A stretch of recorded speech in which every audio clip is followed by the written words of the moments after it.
교회와 사명. 오늘은 교회의 회원과 관련해서 강좌를 시작하겠습니다. 먼저 기도하겠습니다. 하나님, 오늘도 우리를 이렇게 불러 모으시고 또 하나님의 말씀과 관련해서 함께 공부할 수 있는 시간을 주신 것을 감사드립니다. 우리가 언제 어느 때에 하나님께서 부르실지라도 하나님의 합당한 그런 도구로 사용이 되고 하나님께 기쁨이 되기를 간절히 소원합니다. 우리는 힘이 미약하고 또 연약하고 변덕스럽지만 하나님께서 우리를 부르시고 또 우리를 이끄실 때에 우리는 하나님의 손에 붙잡힌 지팡이가 되어서 주의 의로운 나라를 이루어가는 데에 쓰임받을 것을 고백합니다. 주께서 오늘도 우리를 기억하시고 은혜를 더하여 주옵소서. 예수님 이름으로 기도합나이다. 아멘. 오늘은 교재 167쪽부터 시작하겠습니다. 167쪽에 교회의 회원에 대한 내용인데요. 로마서 6장을 먼저 읽고 시작하도록 하겠습니다. 그런즉 우리가 무슨 말 하리요? 은혜를 더하게 하려고 죄에 거하겠느뇨? 그럴 수 없느니라. 죄에 대하여 죽은 우리가 어찌 그 가운데 더 살리요? 무릇 그리스도 예수와 합하여 세례를 받은 우리는 그의 죽으심과 합하여 세례 받은 줄을 알지 못하느뇨? 그러므로 우리가 그의 죽으심과 합하여 세례를 받음으로 그와 함께 장사되었나니 이는 아버지의 영광으로 말미암아 그리스도를 죽은 자 가운데서 살리심과 같이 우리로 또한 새 생명 가운데서 행하게 하려 함이니라. 만일 우리가 그의 죽으심을 본받아 연합한 자가 되었으면 또한 그의 부활을 본받아 연합한 자가 되리라. 우리가 알거니와 우리 옛사람이 예수와 함께 십자가에 못 박힌 것은 죄의 몸이 멸하여 다시는 우리가 죄에게 종노릇하지 아니하려 함이니 이는 죽은 자가 죄에서 벗어나 의롭다 하심을 얻었음이니라. 만일 우리가 그리스도와 함께 죽었으면 또한 그와 함께 살 줄을 믿노니 이는 그리스도께서 죽은 자 가운데서 사셨음에 다시 죽지 아니하시고 사망이 다시 그를 주장하지 못할 줄을 알미로라.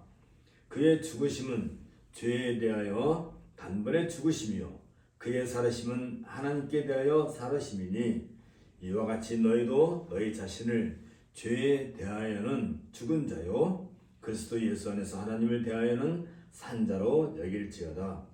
그러므로 너희는 죄로 너희 죽을 몸에 왕노릇하지 못하게 하여 몸의 사욕을 순종치 말고 또한 너희 지체를 불의의 병기로 죄에게 드리지 말고 오직 너희 자신을 죽은 자 가운데서 다시 산 자 같이 하나님께 드리며 너희 지체를 의의 병기로 하나님께 드리라.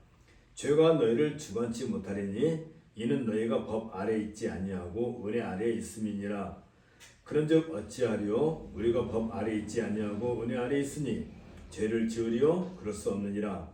너희 자신을 종으로 들여 누구에게 순종하든지 그 순종함을 받는 자의 종이 되는 줄을 너희가 알지 못하느냐? 혹은 죄의 종으로 사망에 이르고 순종의 종으로 의에 이르느니라. 하나님께 감사하리로다. 너희가 본래 죄의 종이더니 너희에게 전하여 준 바 교훈의 본을 마음으로 순종하여 죄에게서 해방되어 의에게 정이 되었느니라. 너희 육신이 연약함으로 내가 사람의 예도로 말하느니 전에 너희가 너희 지체를 부정과 불법에 들여 불법에 이른 것 같이 이제는 너희 지체를 의에게 종으로 들여 거룩함에 이르라. 너희가 죄의 종이 되었을 때에는 의에 대하여 자유하였느니라. 너희가 그때에 무슨 열매를 얻었느뇨? 이제는 너희가 그 일을 부끄러워하나니 이는 그 마지막이 사망임이니라. 그러나 이제는 너희가 죄에게서 해방되고 하나님께 종이 되어 거룩함에 이르는 열매를 얻었으니 이 마지막은 영생이라. 죄에서 쓴 사망이요 하나님의 은사는 그리스도 예수 우리 주 안에 있는 영생이니라. 로마서 6장을 봤는데 특별히 여기 12절, 13절을 한 번 더 보겠습니다. 그러므로 너희는 죄로 너희 죽을 몸에 왕노릇하지 못하게 하여 몸의 사욕을 순종치 말고 또한 너희 지체를 불의 병기로 죄에게 드리지 말고 오직 너희 자신을 죽은 자 가운데서 다시 산 자 같이 하나님께 드리며 너희 지체를 의의 병기로 하나님께 드리라. 여기서 드린다는 말이 여러 번 얘기했죠. 파리스테미, 헌신한다는 뜻이고, 특별히 여기 16절에서 혹은 죄의 종으로 사망에 이르고 순종의 종으로 의에 이르느니라. 그러니까 우리가 누구에게 드려졌느냐? 죄가 우리에게 왕노릇 하지 못하게 하고 우리 지체를 불의의 병기로 죄에게 드리게 되면 그것이 바로 죄의 종이 되는 것이고 그 결과는 사망이다. 반면에 우리 지체를 다시 산자같이 하나님께 드리며 너의 지체를 의의 병기로 이렇게 하나님께 드릴 때 그거에는 뭐가 따라 나오면 순종의 종으로서 의에 이르느니라 하는 얘기를 중심으로 해서 교회의 회원이라는 제목으로 우리가 함께 오늘 공부를 시작하도록 하겠습니다. 우리가 성도인 것은 변함이 없죠. 우리가 신자이고 또 오랫동안 교회를 다녔고 세례를 받았고 또 그러니까 당연히 우리는 교회를 다니는 사람이죠. 근데 이 말이 굉장히 조심스러워요. 교회를 다닌다라고 하니까 이게 교회가 있고 우리는 따로 있어서 말하자면 이게 이 교회가 있는데 교회를 다닌다, 교회를 갔다 왔다, 교회를 다닌다라고 자꾸 생각하니까 교회와 나와 관계가 뭔가 좀 이상하죠. 학교를 다니는 거죠. 우리 학교를 다니죠. 학교를 갔다가 학교를 나와서 학교를 다닌다. 학교를 다닐 때 나가 있는데 나하고 학교하고는 같을 수가 없죠. 그렇죠? 나하고 학교는 그냥 내가 어느 학교 다니는 거지. 그리고 소중의 과정을 통과하고 나면 졸업을 하는 거지. 그래서 난 졸업생이 되는 거죠. 그렇죠? 어쨌든 학교는 나의 어떤 신분이나 또는 어떤 나의 어떤 정체성을 이렇게 표시해 줄 수 있죠. 너 어느 학교 나왔니? 나 어느 학교 나왔다 그러면 그렇구나 하고 뭔가 나에 대한 것을 설명해 줄 수는 있지만 내가 누구인가는 확실하게 설명해 주지 않아요. 나 서울대학교 나왔어. 그럼 서울대학교 나왔다는 것이지 서울대학교 나왔으니까 너가 정말 괜찮은 사람이야. 그것과는 다른 얘기죠. 그렇죠?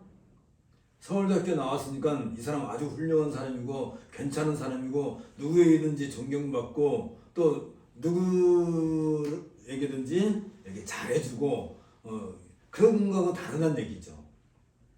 그러나 교회는 그런 게 아니란 말이죠. 교회는 내가 다니는 게 아니라 내가 곧 교회라는 얘기는 여기에 다른 점이죠. 집도 마찬가지죠. 내가 누구 집안 사람이야 라고 하는 것은 그냥 그 집안 사람이란 얘기지 그 사람이 그 집안을 대표한다는 것은 특별한 사람들한테 하는 거지 어떤 집안이 있어요. 집안에 있는데 너가 뭐 예를 들면 뭐 송씨 집안 사람이야. 그러면 송씨 집안을 대표할 사람이 누구니? 라고 묻는다 한다면 우리 선조 중에 누구 훌륭한 사람을 이렇게 이 사람이 우리를 대표하는 사람이다 라고 이렇게 하지, 내가 우리 집안을 대표한다라고 말하기는 되게 어렵고 내가 대통령이 된다 할지라도 대통령이니까 그 집안을 대표한다라고는 또 다른 문제란 말이죠. 예를 들면 뭐 이렇게 우리 돌아가신 박정희 대통령이 계시는데, 박정희 대통령이 그가 속해 있는 집안을 대표한다라고는 말하지는 않죠. 나중에 시간이 한참 지나간 뒤에 너희들 선조 중에 훌륭한 사람이 누구야 하면 뭐 누가 있다라고 설명할 수는 있을지 모르지만 대표하지는 않아요. 그냥 뭐 상징적인 어떤 인물일 수는 있어요. 그러나 교회는 그것이 아니란 말이지. 교회는 내가 이 학교 바깥에 있는 거하고 달라요. 교회는 교회 안에 내가 있는 거야. 나라는 존재가. 이게 다른 거죠. 그러니까 내가 잘났든 내가 못났든 내가 좀 뭐랄까 사회적으로 명망이 있든 아니면 사회적으로 아주 물자가지고 존재 가치가 있든 없든 상관하지 않고 내가 곧 교회고 내가 곧 교회를 대표한다는 점에서 이게 다르다는 말이에요. 아니 어떻게 그럴 수가 있는 게 아니라 그래야 된단 말이지. 그런데 우리는 그렇게 생각하지 않아요. 그냥 교회를 다니는 것은 학교 다니는 것처럼 생각한단 말이지. 졸업하면 난 그 학교 졸업생이야 라고 내 이력서에 글은 써놓을지 모르지만 그 학교를 내가 대표하지 않는 것처럼, 그렇죠? 내가 송씨 집안 사람이지만 여산 송씨 집안 사람이지만 우리 여산 송씨에서 나를 가르쳐서 너는 우리 집안을 대표하는 사람이라고 말하지 않죠. 또 나도 그런 말 하지도 이유도 없고.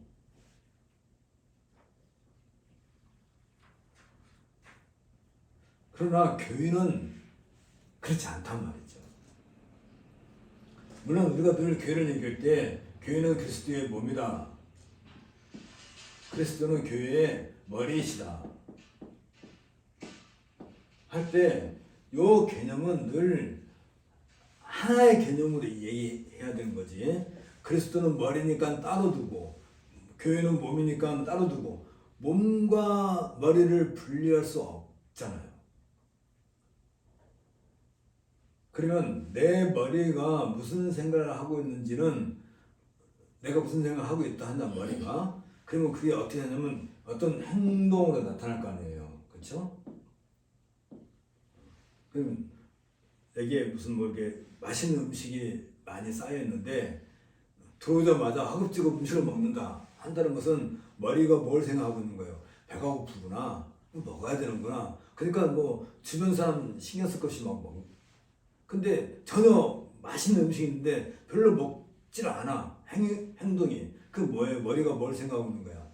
뭐 먹을만 하고 배가 부를만 하니까 그 산해짐이 있어도 손이 안 간단 말이지. 머리와 우리 몸의 행동은 같이 가는 것이고 생각과 행위는 별도로 따로 있지 않죠. 그러니까 머리는 야 너 먹으면 안 돼 그런데 손은 가서 막 먹고 있다면 그건 정신 뭔가 좀 다른 거죠. 어른을 보면 인사하는 것이지. 근데 뭐 어른을 보는데 야 너 누구야 하고 막 반말하지는 않잖아요. 그러니까 말의 행동과 생각은 같이 가는 거고, 그게 다르면 말과 행동이 다르면 성격 분리, 성격 파탄 뭐 이런 식으로 나타나는 것이겠지. 한다면 그리스도의 생각과 우리의 행동은 늘 일치하는 것이고, 내가 좀 못 나빠졌어도 내가 좀 뭐 세상에서는 별로 알려지지도 않고 대단한 사람이 아닐지라도 내가 움직이는 것 자체가 곧 그리스도를 대신한단 말이죠. 세상에 이런 관계가 있을까? 부부 관계도 그러진 않을 거예요. 그렇지? 아주 부인은 아주 훌륭하고 교양이 있는데 남편은 그 부인과 똑같이 훌륭하고 교양이 있을 수도 있지만 없을 수도 있잖아요. 그렇죠? 부자지간의 관계도 마찬가지일 거란 말이에요. 물론 아버지가 망나니인데 아들이 훌륭할 수는 있죠. 그럼 아버지가 망나니니까 아들도 망나니가 되라는 법은 없는 거잖아요. 그러니까 이 교회라고 하는 개념은 우리가 일상생활에서 늘 접하고 뭐 학교 다니고 뭐 교회 다니는 말 쓰면 안 되는 거예요. 그래서 내가 그 교회란 말이지. 내가 늘 생각해야 될 것은 나는 교회를 대표하는 것이고 나는 곧 그리스도를 대표하는 것이고 그래서 우리를 가르쳐서 뭐라 그래요? 크리스찬이라고 한단 말이죠. 기독인. 크라이스트.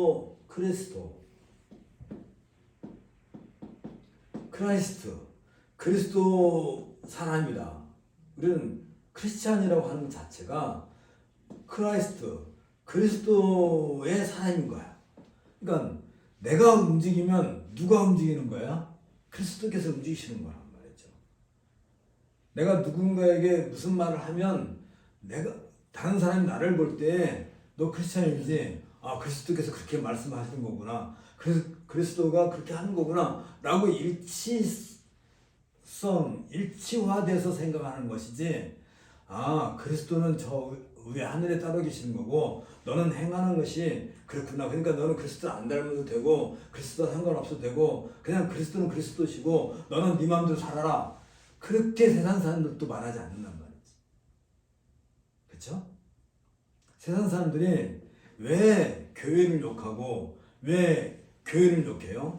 똑같은 사람인데 똑같이 A라는 사람이 있고 B라는 사람이 있는데 똑같이 100만 원씩 사기 쳐먹었어. 쉽게 말하면 나한테서.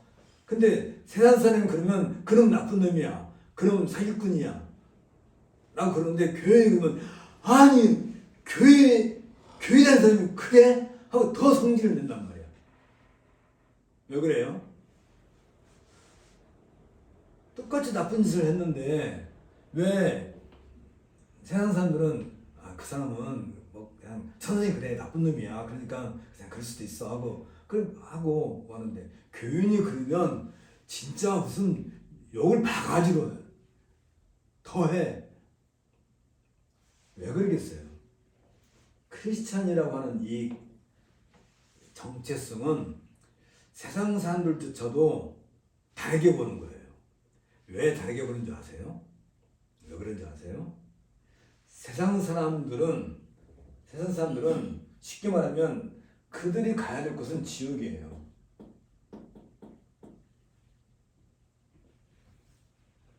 그쵸? 그가 회개하고 그리스도 안에 이 교회 안에 들어오기 전까지는 그의 종말은 결국은 죽으면 뭐가 그가 죽고 난 뒤에는 결국은 갈 곳은 지옥밖에 없단 말이죠. 그러나 기독인은 무엇과 관련돼요? 천국과 관련된 천국을 향하여 가는 사람이잖아요. 천성을 향하여 가는 사람들이잖아요. 그러니까 이게 화가 나도 보통 화가 나는 게 아니잖아. 너는 천국 갈 사람인데 세상에 내 돈, 내 피땀, 내가 밤잠 안 새가면서 단추를 그 인형 눈에 붙여갖고 밤새 가면서 돈을 모아가지고 알탕알탕 모았는데 100만을 띄어먹어? 라고 더 욕을 할 수밖에 없는 이유가 왜 그러겠어요? 너는 천국 간다며. 천국 가는 사람이 어떻게 그럴 수가 있어? 나는 지옥 갈 건데 너는 천국 간다며. 근데 어떻게 나한테 그럴 수 있어? 더 화가 나는 거예요. 날 수밖에 없는 거야. 그 사람들이 천국을 믿고 지옥을 믿고가 아니에요. 그 사람들은 천국이 있는지 없는지도 관심이 없고 지옥 갈 거라고 생각도 하지도 않아요. 그냥 그 사람들은 그냥 그런 것도 무관심해 아예. 그런데 그들 내면에 교회에 대해서는 늘 의심찍어 하면서도 교회는 천국을 늘 뭔가 이렇게 천국과 연관되는 뭐 어떤 걸로 생각한단 말이지. 교회에 대해 잘 몰라요. 그쵸? 그 내가 사는 내 삶의 종말이 지옥으로 갈지 천국으로 갈지 그 사람들은 그게 그다지 관심도 없어요. 세상 사람들한테 너 지옥 있냐고 물어보면 천국 있냐고 물어보면 아 있어요 없어요 라고 명확하게 대답할 사람이 누가 있어요? 그거 나 생각 안 해봤어. 뭐 있으면 있는 거고 없으면 많은 거지 뭐. 그 정도지. 불교 신자들한테도 극락을 믿느냐라고 하면 그게 관심이 없을 거예요. 정말로 너가 극락을 믿고 정말로 너가 이 세상에서 덕을 쌓지 않으면 너는 지옥불에 빠져들 거라고 불교에서도 그런 얘기 하잖아요. 결국 그걸 믿느냐라고 하면 그다지 그게 관심이 없어요.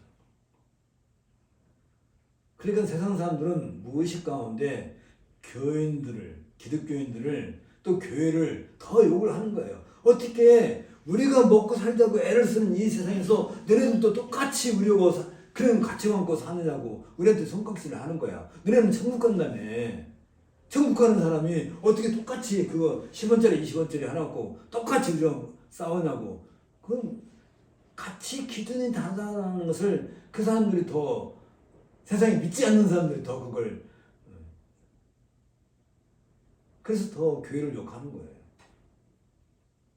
그리고 크리스찬이라는 이름 자체가 그 당대에 크리스찬은 뭐예요? 그리스도는 십자가에 못 박혀 죽은 죄인이란 말이야. 아니 그 죄인을 따라간단 말이야? 하고 어떻게 보면 크리스찬 이 이름 자체가 치욕의 대명사란 말이지. 칼빈 시대에 칼비니즘 또 칼비니스트라는 말이 있었는데 그 당대에는 칼빈을 따르는 사람들을 갖다가 어떻게 보면 그 당대 사람들은 어떻게 했냐면 겉값지 정말 뭐랄까 요즘 말로 말하면 벌레보듯이 했단 말이에요. 왜? 그 당시에는 모든 세상에 다 캐토릭이었잖아요. 로마 캐토릭 사람들인데 그 로마 캐토릭의 교리를 공격하고 새로운 교회에 대해서 이야기하고 교회는 그리스도의 몸이고 그리스도에 연합된 거다라고 얘기하고 그러니까 그 당대 사람들은 좀 이렇게 말을 좀 입 바른 셈은 너 크리스찬 아니 너 칼빈주의자야? 라고 이렇게 얘기했단 말이에요. 우리들이 갖고 있는 이 명예스러운 크리스찬이라든지 칼빈주의라는 이런 말은 세상 사람들이 놓고 볼 때는 그건 굉장히 자기들 세상의 가치관에서는 도저히 용납할 수 없는 존재들인 거예요. 왜 그러겠어요? 왜? 가치관이 다른 거예요. 어떤 가치관? 그들은 그냥 지옥이 있든 없든 상관없어요. 천국이 있든 없든 상관없어요. 그냥 이 세상의 삶에서 세상 삶에 그냥 만족하는 거예요. 그냥 이 세상 삶에 그냥 만족하고 돈 많이 벌면 좋고 뭐 못 벌면 그냥 뭐 어쩔 수 없고 그냥 뭐 훔치고 도둑질하지는 않겠지만 양심적으로 제대로 살려고 애를 쓰긴 하겠지만 그냥 사는 것이 뭐 힘들면 힘든 대로 또 살만하면 살만한 대로 그냥 사는 거야. 너 죽으면 어떡할래? 죽어? 죽는 거지. 그러면 몰라. 관심 없어. 그냥 난 잘 살면 돼. 그래서 뭐 집도 사고 뭐 자동차도 사고 좋은 것도 사고 뭐 그런데 관심이 있고 요즘에 이제 젊은 사람들 말하면 뭐 인스타에다가 뭐 이쁜 거 사진 찍어서 뭐 올리고 그런데 관심이 있지. 정작 그 사람이 100년 뒤에는 죽을 거 아니야. 누구든지. 100년 뒤에 죽을 것에 대해서 그다지 관심이 없어요. 요즘에 뭐 노인 문제가 하도 심각하다 보니까 뭐 65세 이상 된 노인들한테는 정부에서 무슨 뭐 기초 뭐 연금도 준다 그러고 그죠 지하철 승차권도 뭐 준다고 하고 그 젊은 사람들이 아니 내가 세금 내는데 왜 그 노인네들한테 그런 거 주냐라고 또 불만을 따지는 사람이 있잖아요. 그래서 또 정부에서는 그럼 청년들한테는 뭐 청년 뭐 내서 뭐 20만 원, 30만 원씩 뭐 해주겠다. 그럼 30대, 40대들은 아니 내가 열심히 돈 벌어서 직장 생활해가지고 세금 내는데 왜 그 청년들한테 또 그거 이게 어떤 정책이 자꾸 편가리는 것처럼 얘기가 되고 힘들어하고 왜 그러겠어요? 밥그릇 싸움인 거예요. 밥그릇 싸움. 그냥 이 세상은 원래 그래요. 그냥 그렇게 뭐 서로 네 밖으로 내 밖으로 가서 싸우는 거야. 강아지들은 서열이 있어가지고 이게 서열이 있어서 1번, 2번, 3번, 4번 있어. 1번 먹고 난 뒤에 2번 먹고. 그렇지만 세상은 그런 게 없단 말이지. 그냥 그런데 그런 세상의 삶의 그 현상 속에서 우리 크리스천들이 살아갈 때 늘 서로 아기다툼하고 싸워야 되겠냐 이 말이에요. 우리가 아까 얘기했죠. 우리는 누군가 그리스도의 몸이다. 학교 다니는 거는 다르다. 우리는 교회의 몸이다. 교회와 연합되어 있다. 그걸 갖다가 뭐라고 한다고요? 연합.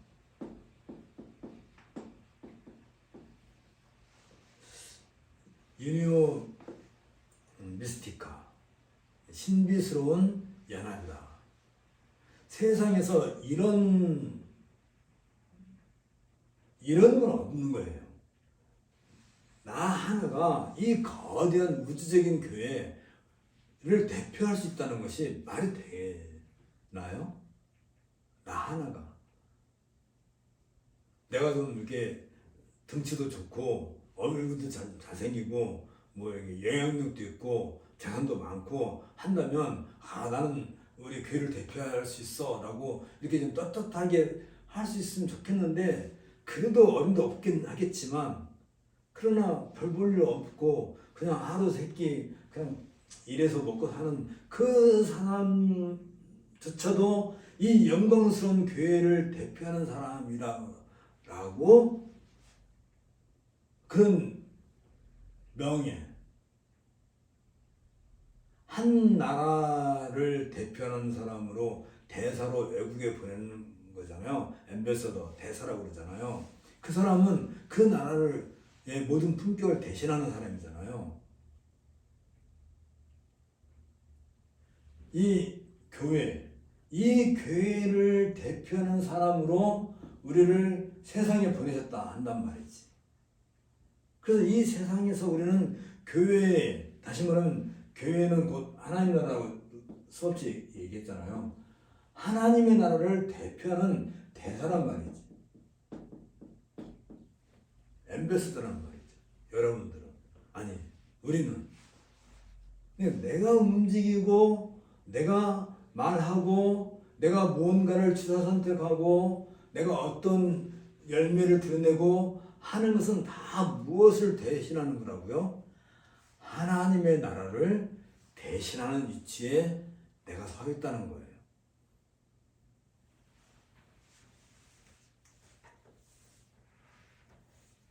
얼마 전에 어떤 분이 선거 유세할 때 지랄이라는 단 하나 썼다고 난리가 났었죠. 저도 그 말 되게 좋아해요. 지랄한다는 말. 그런데 이게 말이라는 게 그렇잖아요. 지랄, 넌 연병이죠. 옛날에 말하면 장티푸스 걸린 거지. 장티푸스 걸린 사람이 막 이렇게 거품 물고 그냥 막 오물 사시방들도 떨고 그러다 지랄한다고 그런단 말이지. 굉장히 안 좋은. 그러니까 그런 말을 나도 모르게 툭툭 내뱉는다. 천국에서 그런 말 사용하겠나요? 하나님 나라를 대표하는 사람이 그런 말을 할 수 있나요? 우리의 존재가 예수는 교회의 회원이라고 하니까 무슨 친목회 회원으로 우리가 생각하기가 쉬울 수 있어요. 그래서 대부분 많은 사람들이 교회 다니는 것 같다가 뭐 조금 규모가 큰 친목회 정도로 생각을 해요. 그래서 갯돈 내듯이 뭐 연부도 내고 이렇게 또 이렇게 친목회 모일 때 뭐 밥 먹으러 가는 것처럼 교회 가서 밥도 먹고 그런 개념이 아니란 말이죠. 교회 회원이라는 것은 교회원이라고 하는 이 교회라는 것은 그리스도의 몸이 되는 거예요. 몸의 한 지체가 되는 거예요.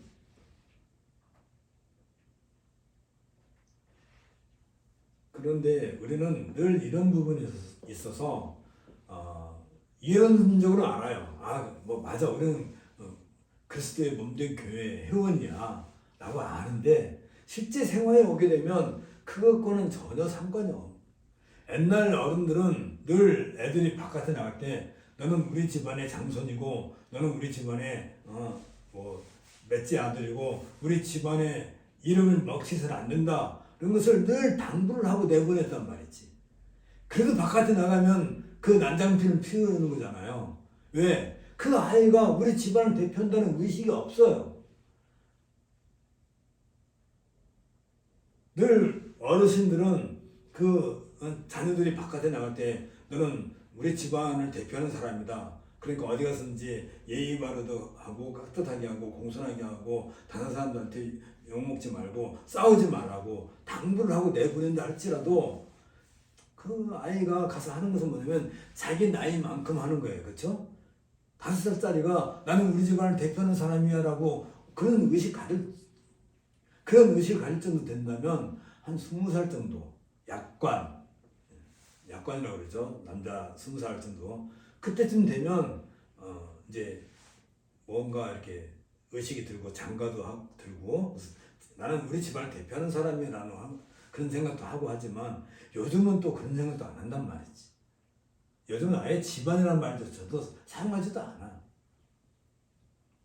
그냥 요즘은 뭘로 평가하냐면 너네 집 자가야? 아니면 월세야? 이런 걸로 따진단 말이지.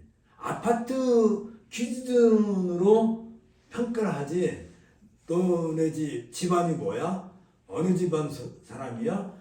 그런 얘기 요즘 아예 하지도 않아. 너 임대아파트 살아? 너네 집 빌라야? 너네 집 월세야? 이걸로 산 애들끼리도 그걸로 따지는 거란 말이지. 누구 집안이고 말고 그건 관심이 없고 완전히 물질적 사고방식.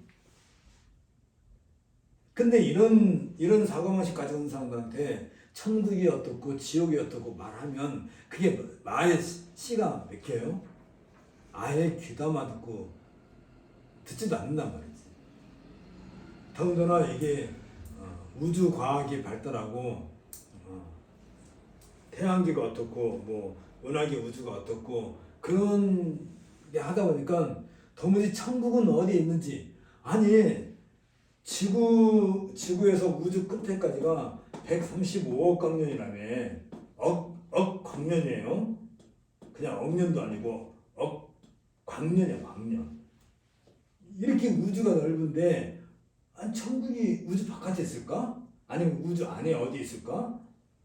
지옥이 어디 있을까? 그래서 이제 조금 이름 좀 읽고 글 좀 쓴다는 분들이 보통 하는 말이 그렇죠. 천국은 네 마음이 천국이다. 지옥은 내 마음이 지옥이다. 주로 이제 인터넷 유튜브에 떠드는 사람들 그런 말 많이 하잖아요. 네 마음이 이게 맨날 말탕말탕하고 그러면 그게 지옥인 거야. 너가 맨날 행복하고 즐거우면 그게 천국인 거지 정말로 천국 없다 그런 거 신경 쓰지 마라. 그런 식으로 말을 하잖아요. 그걸 굉장히 지겹다고 사람들은 생각하고 그런 유튜브 보고 사람들이 막 박수치고 그러면서 이제 질문하죠. 우리 시어머니가 나를 맨날 이렇게 해꾸질하고 나 없는 데서 시험을 본다고. 그럼 어떻게 해야 돼요? 물어보면.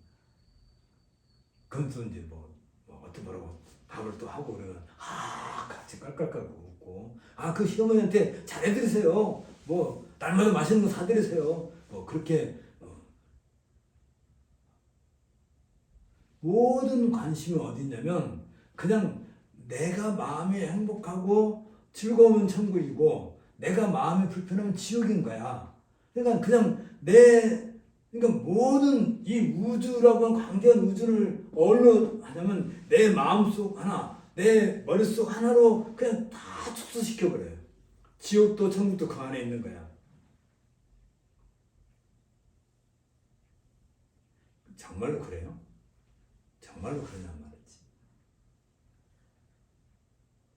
세상에 많은 생명체가 있는데 박테리아가 하나 있는데 그 박테리아가 지옥이 무서워서 아니면 천국을 바라보고 살까요?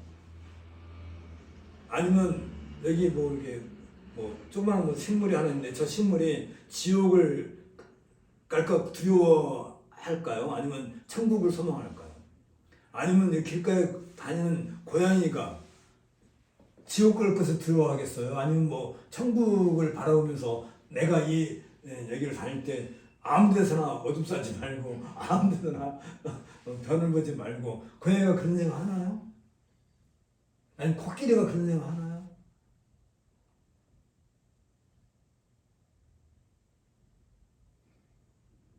사람이 그렇게 그런 생각 그냥 지옥도 천국도 관심 없는 사람이 한다면 코끼리나 고양이 새끼나 뭐가 다른가요?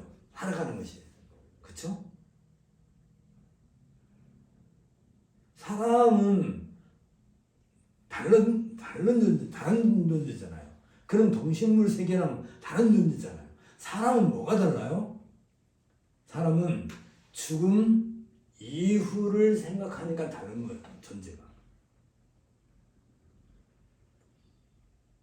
이 세상에 있는 모든 살아있는 생명체들이 죽음 이후를 염려하고 걱정하는 존재가 있나 이 말이에요. 사람만.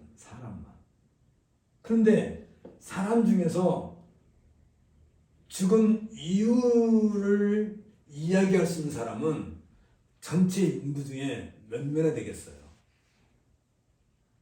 우리 아까도 얘기했잖아요. 무슨 다 물질적이지. 그리고 네 마음속에 천국이 있고 네 마음속에 지옥이 있다라고 할 정도지. 그런 의미로서 천국과 지옥을 얘기할 뿐이지 죽음이라고 하는 나는 죽지 않을 거다 라고 장담을 쓰는 사람은 아무도 없는데도 불구하고 죽음 이후에 대해서는 아무도 관심도 없고 두려워하지도 않고 죽음은 그냥 막연한 어떤 뜬구름 같은 걸로만 생각하는 사람들.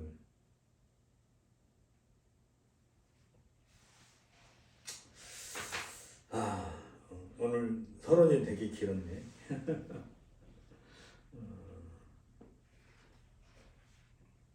오늘 로마서 6장을 읽었는데 로마서 6장에 다시 한번 1절 2절 봅시다. 그런즉 우리가 무슨 말 하리요? 은혜를 더하게 하려고 죄에 거하겠느냐? 그럴 수 없느니라. 죄에 대하여 죽은 우리가 어찌 그 가운데 더 살리요?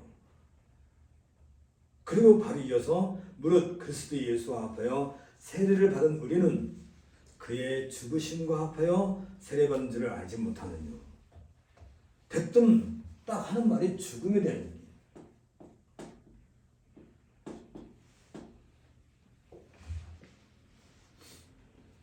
우리는 다 알아요. 우리 아버지도 돌아가셨고, 우리 어머니도 돌아가셨고, 우리 할아버지도 돌아가셨고, 우리 할머니도 돌아가셨고, 내 얘기예요. 그래서 나는 우리 아버지 어머니 다 돌아가셨으니까 난 고아란 말이에요. 나도 죽을 거잖아요. 소크라테스도 죽었고, 그 유명하다는 사람들도 때가 되면 죽고, 나폴레옹도 죽고, 우리가 알고 있는 유인들 가운데 죽지 않고 1000년 동안 살아있는 사람이 없죠. 예수님도 죽으셨고, 그러나 예수님은 부활하셨고, 이게 다른 점이지. 다른 모든 사람은 다 죽었는데 부활과는 상관이 없는 것이고, 예수 그리스도만은 부활을 했단 말이죠. 그러니까 됐든 바울이 하는 말이 너희는 죄에 대해 죽었다 라고 선언하는 거예요. 그리스도께서 죽을 때 너희도 함께 죽었다. 그리스도께서 다시 살아나실 때 너희도 살아났다 라고 이렇게 말을 할 수 있는 사람은 바울밖에 없을 것 같아요. 그런 말을 한다는 자체가 다르죠. 우리는 이런 물질적이고 세상적인 가치관에서 얘기하는 게 아니란 말이지. 그리스도의 몸과 관련된 얘기를 하는 거예요. 교회와 관련된 얘기는. 내가 곧 죄에 대해 죽었다가 새 생명으로 다시 산 자다. 다시 살아난 산 자다. 산 사람이다. 새 생명이다. 새 생명을 얻은 사람이다. 왜? 그리스도께서 그러신 것처럼 우리도 그랬다. 이런 개념 자체를 세상적인 어떤 논리라든지 또 과학적인 어떤 방식이라든지 우주 천문학적인 어떤 서술 방식이라든지 아니면 철학적인 어떤 인문학의 어떤 용어라든지 아니면 하다못해 문학적인 용어를 사용해도 이건 설명이 안 돼요.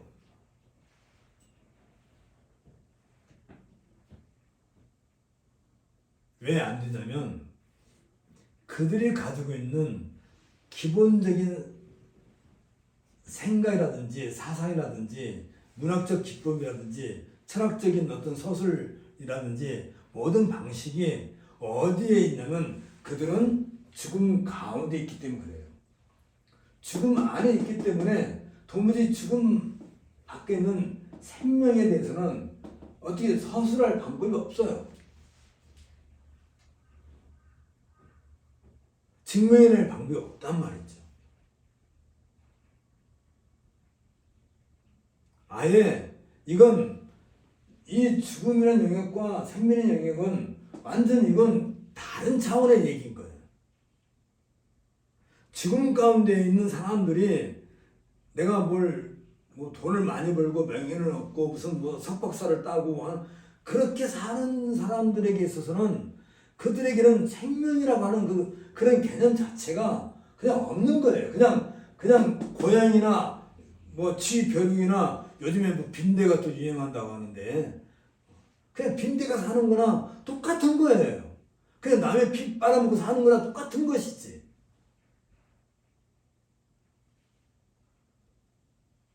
그들이 이런 생명에 대해서 말하지 않는다고 해서 생명이 없느냐 말이에요. 영원한 생명.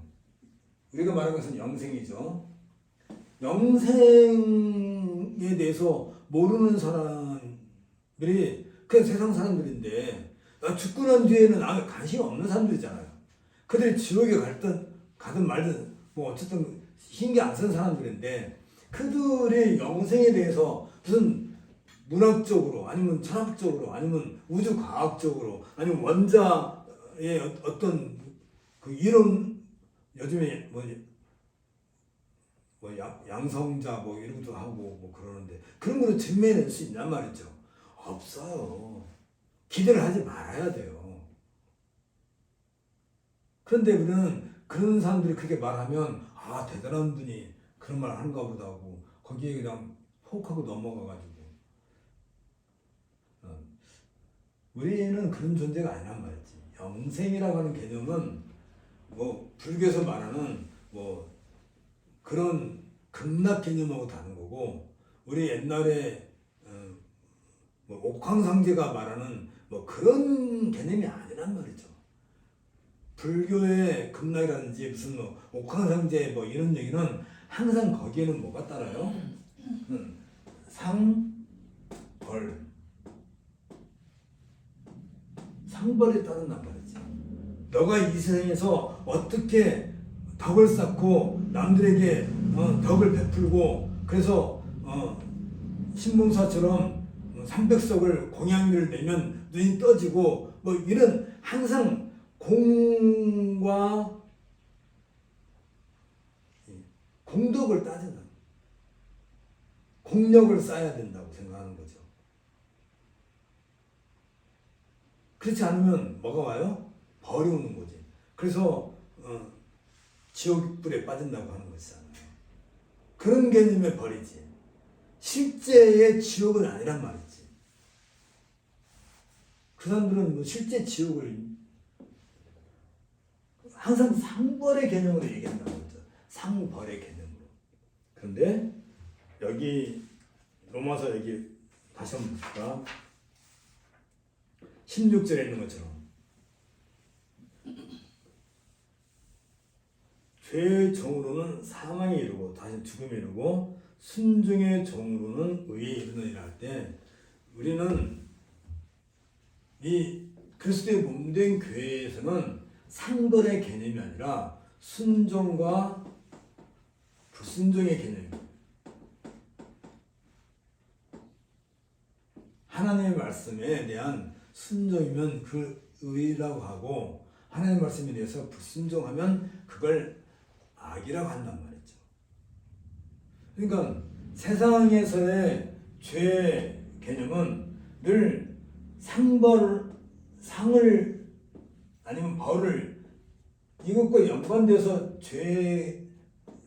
죄는 어떤 그 이념을 한다면 악은 그 이념의 행위죠.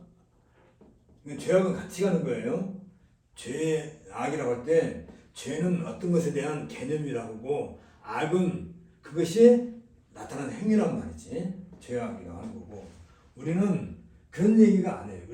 우리의 죄의 개념은 물론 이 바깥 세상에서 교회로 올 때의 죄는 물론 이런 개념을 가질 수는 있지만 어쨌든 교회 회원이 되었을 때의 우리의 죄악의 개념은 뭐가 관련되는 거예요? 순종과 불순종에 대한 관계인 거예요. 그래서 이스라엘 백성들이 늘 불순종할 때 하나님께서 수없이 매를 때리고 주어 패도 그들을 지옥에 보내지는 않는 거지. 상벌의 개념이 아닌 거죠. 의로운 것이냐 아니면 불의한 것이냐 갖고 따지는 것이지. 이게 다른 점이죠. 교회의 몸으로서의 교회 회원에게는 무엇을 악으로 얘기하냐면 하나님의 말씀에 순종하느냐 아니면 불순종하느냐 이걸로 얘기를 하는 거란 말이죠. 순종의 열매가 의라고 하는 것이고 불순종의 열매가 악이라고 하는 것이지. 이런 점에서 우리는 세상에서 말하는 그런 어떤 이론이라든지 그걸 자꾸 교회 안으로 끌고 와가지고 우리 교회 안에서도 그런 식으로 설명을 하고 이야기하게 되고 가치관을 따지게 되면 세상과 다를 게 하나도 없는 거예요. 그래서 베드로가 예수님한테 나에게 잘못한 사람을 몇 번을 용서해 줘야 됩니까? 하고 물으니까 예수님이 뭐라 그래요? 내가 7번만 해도 됩니까? 아니다. 그것에 7번에 70배를 더해라. 그게 뭐예요? 순종할 때까지. 하나님의 말씀에 순종할 때까지 이르게 하는 거지. 상벌의 개념이 아니란 말이에요. 십계명에서도 뭐 살인하지 말라라고 할 때 그 의미는 너는 생명의 사람이기 때문에 죽음을 멀리하라 라는 의미예요. 근데 이게 이제 번역을 우리가 한글로 번역할 때에는 그만큼 번역할 만큼의 높은 그런 수준을 갖지 못했어요. 안타깝게도. 왜냐면 우리 처음에 우리 한글로 번역할 때 그분들이 오랫동안 신학을 하신 분들이 아니고 하다 보니까 그냥 살인하지 말라라고 번역했단 말이죠. 근데 그 살인하지 말라는 그 말의 의미는 너희는 생명의 사람들이고 죽음과는 거리가 먼 사람들이니까 죽음을 멀리하라 라는 의미로서 살인하지 말라는 거예요. 도둑질하지 말라. 너희는 이렇게 하나님의 몸된 교회에 속해 있는 사람으로서 세상 사람들 같이 상벌의 개념 가운데서 늘 도둑질 하잖아요. 세상 사람들은 세금도 어떻게든 덜 내려고 하고 뭐 저건 뭐 그렇잖아요. 뭐 그 믿지고 장사하는 사람, 나 믿지고 판다는 사람 말 믿지 말라는 식으로 거짓말도 하고 도둑질하고 그리고 뭐 요즘은 우리나라도 많이 그 저작권에 대해서 이렇게 하지만 저작권자들은 우습게 생각하고 살잖아요. 이건 그게 아니죠. 너희는 천국이라고 하는 이 복된 자리에 서 있기 때문에 구태 남의 것을 탐낼 이유가 없지 않느냐, 그런 의미란 말이에요. 그러니까 이미 너에게 충분히 주어질 만큼 주어졌기 때문에 살인하지 말고 간음하지 말고 도둑질하지 말고 뭐 부모를 공경하는 것도 당연한 거고 뭐 그런 것이지 뭐가 모자라기 때문에 그런 건 아니란 말이지.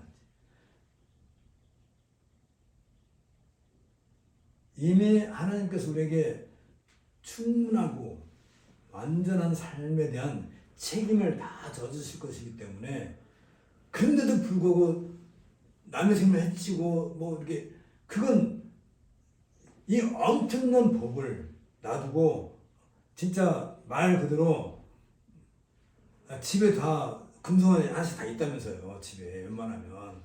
근데 왜 밖에서 나와가지고 그거 10원짜리 20원짜리 그거 갖고 싸우냐고요. 그런 개념. 내가 오늘 할 얘기가 되게 많아가지고 진도를 하나도 못 나가네. 자, 169페이지 일단 봅시다. 로마서 6장에서 가르치는 중요한 도리는 우리가 그리스도와 함께 십자가에 못 박혀 죽음으로 말미암아 우리 안에 거룩한 삶이 발생하게 되었다는 것이에요. 지금까지 1시간 동안 제가 설명한 내용은 바로 이 이야기인 거예요. 이걸 다른 말로 말하면 우리의 옛사람이 죽었다 한다는 것은 더 이상 죄의 지배권 아래 있지 않고 새 생명을 가진 사람이라는 것을 의미하는 거고, 그렇게 해서 우리는 새 생명을 얻었다, 산자가 되었다.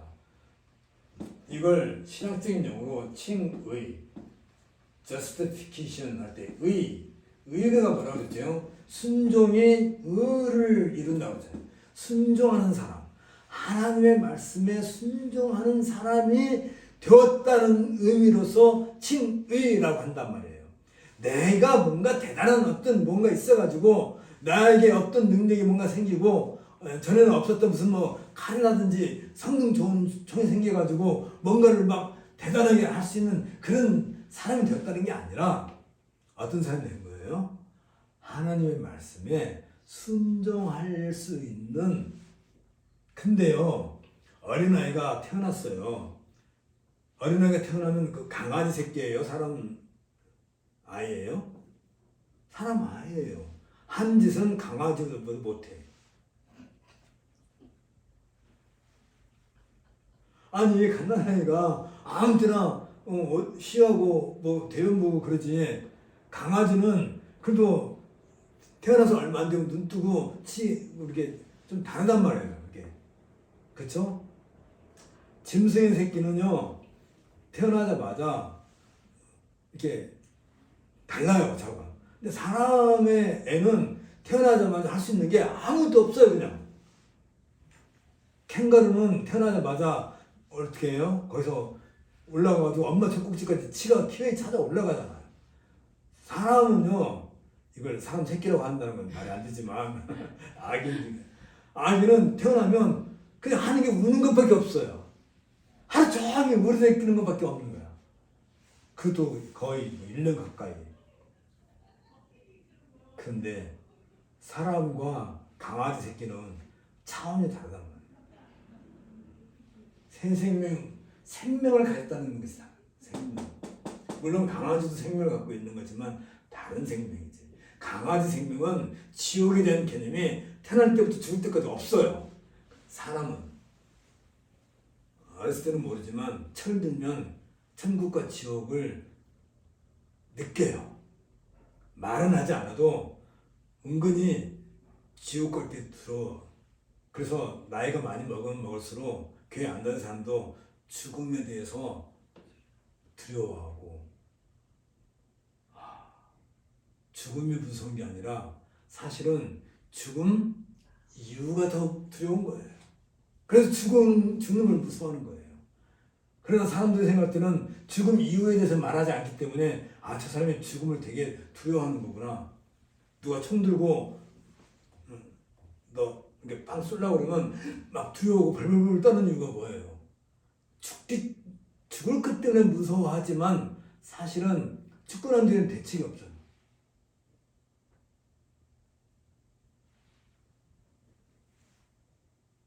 죽음에 대한, 그러나 칭의가 되었다는 것은 더 이상 우리는 죽음에 대해서는 두려워할 이유가 없는 거죠. 죽음에 대해서는 두려워할 눈꼽만큼도 두려워할 이유가 없는 거예요. 왜? 그리스도와 함께 우리는 이미 죽었어요. 그리고 그리스도와 함께 다시 산자가 되었어요. 그렇기 때문에 더 이상 이제는 죽는 게 없는 거야. 우리가 죽는 것은 바울이 말한 것처럼 육신의 장막을 벗는 것이다. 육신의 옷을 벗기 위한 탈피의 과정으로 바울이 얘기하잖아요. 그래서 우리가 하나님의 그 공의로우신 법 아래 의롭다고 인정받게 되었는데, 의가 뭐라고요? 하나님의 말씀에 율법에 순종할 수 있는 신분이 되었다. 다시 말하면 갓난아이가 태어났을 때, 철없을 때는 그렇다 할지라도 철이 들면 부모님 말씀에 순종하잖아요. 물론 안 하는 사람도 있지. 그거 갖다 뭐라고 그래요? 사람 새끼가 아니라고 그러잖아. 호로자시라고 그러지. 그러나 일반적으로는 그렇지 않은 것처럼 우리가 하나님의 의로운 자녀가 되었다, 칭의를 입었다 라고 하는 것은 하나님의 말씀을 귀로 들을 수 있는 위치에 비로소 서게 되었다 라고 했을 때, 그런 위치에 서게 되면은 당연히 어떤 자리에 오게 된다? 헌신, 파리스티미의 자리에 가게 되는 것이란 말이죠. 그래서 이제 우리는 철든, 여태까지 얘기는 철들지 못한 크리스찬을 얘기했지만, 이제 우리는 철이 든 하나님의 말씀을 듣는 자로서의 신자로서, 성도로서 살아가는 의식을 가져야 되겠죠. 다음 시간에 좀 더 그 부분에 대해서, 그가 우리는 성화라고 그러는데 그 부분에 대해서 공부하도록 하겠습니다. 그래서 오늘은 교회 회원에 대한 일반적인 얘기를 했는데, 이 내용을 169페이지 붙어 있는 이 교회 회원을 여러분들이 읽어보신다면 되게 쉬워요.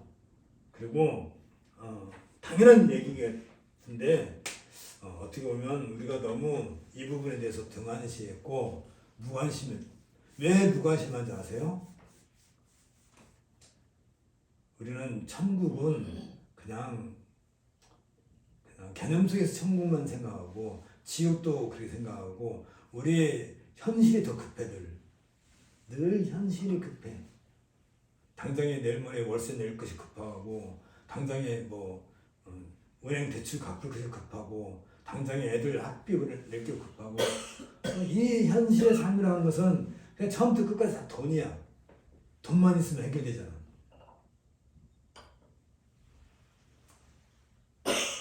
그러다 보니까 늘 급급하게 사는데 그래서 천국 지옥 얘기하면 그냥 남 얘기예요. 아이 참 목사님은 되게 할 일 없으니까 뭐 그런 얘기 한다. 그러니까 우리 삶이 그렇게 참 각박해서 쓰겠습니까? 우리는 천국을 소유한 백성으로서 좀 의젓하고 당당하고 좀 못났으면 어떻고 좀 그래요. 그냥 세상에서 다른 사람들과 똑같이 이게 뭘 하려고 그런 생각하지 말고 좀 손해 보더라도 우리에게는 양손에 돌덩이만한 다이아몬드를 쥐고 있는 사람들이니까. 자, 기도하고 오늘 마칩시다. 하나님, 오늘도 우리에게 하나님의 의로운 자녀로 살 수 있는 길을 보여주신 것을 감사드립니다.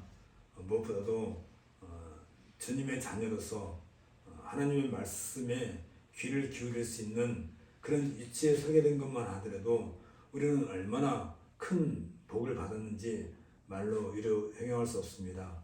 우리에게 이러한 자부심과 또 하나님의 나라를 대표하는 그런 자리에 있다는 그런 자긍심을 주셔서 어디에서든지 떳떳하고 당당하고 또 멋진 크리스찬으로 살 수 있는 그런 마음의 자세를 갖게 해 주옵소서. 예수님 이름으로 기도합나이다. 아멘. 다음 시간에 169페이지부터 시작하겠습니다. 수고하셨습니다.